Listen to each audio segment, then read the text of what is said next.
when you first held a leadership position, what would you say? Just take us back to that, perhaps a moment in time. What was the biggest unexpected challenge that you come across as a leader when you were first in leadership, and how did you deal with that particular situation? Do you recall a particular one? Yeah, I do. And actually, it's interesting when you look back at your leadership journey, because I do cringe sometimes. I make mistakes. And I often feel, gosh, I need to apologize to some of the people that I led earlier on in my career, because I probably was a little bit overbearing at times.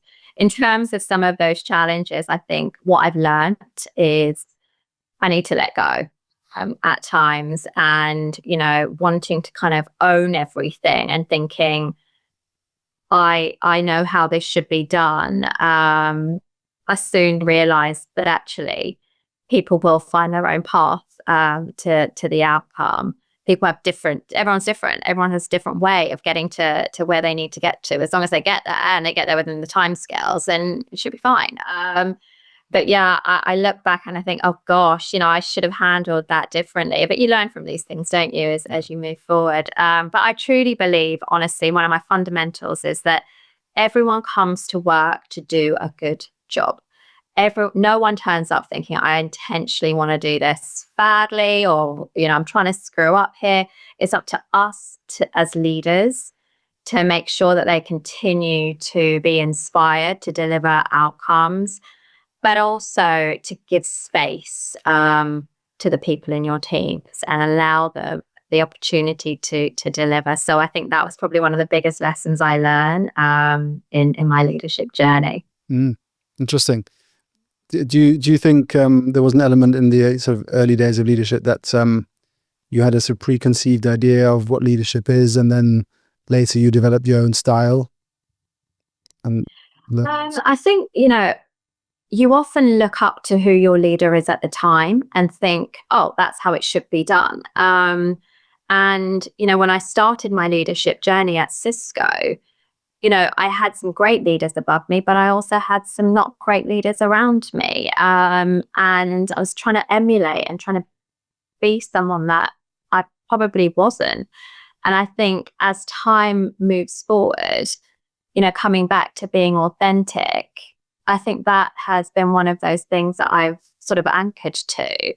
And when I look at my leadership style now to how it used to be, yeah, I'm a completely different person. I mean, there's still some traits there, but I'm much more conscious about my leadership style and intentional with how I do things. Whereas I think in the early days, I was probably trying to be a bit inauthentic at times, really, and trying to be what I thought good could look like. And arguably, I've probably been more successful being more authentic and being true to myself than before.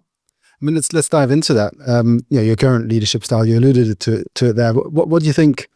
What aspect of your leadership style as it is now, which obviously is you've built up over many years, what aspect of your current leadership style do you think is most influenced by your upbringing or your family background? Yeah, I mean, we've spoken about my family background and some of the values that I hold very dear as a result of that.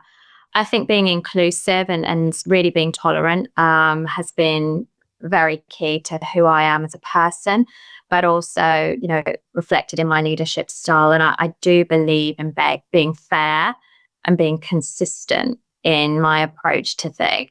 And I often, I can annoy some of my team members if I think, something perhaps isn't as consistent as I would like it to be. But I think that is a key value that I hold very dear, that if it's going to work for one, it needs to work for all, kind of thing. I do think, everyone brings unique strengths to the table. Everyone comes from a different place, has different perspectives on things. And I think that being in an environment which was, through my kind of upbringing, which is culturally different, having brothers around me as well, having our household was always, an open door policy with relatives coming and going from whichever part of the world they were traveling to or through the UK, to and from. I think it's really opened my eyes to diverse perspectives and diverse thinking. But I think those are some of the common things around fairness, consistency, sort of tolerance as well, inclusivity. Those are some of the things that I think really have shaped my leadership style as well, that I take from my upbringing.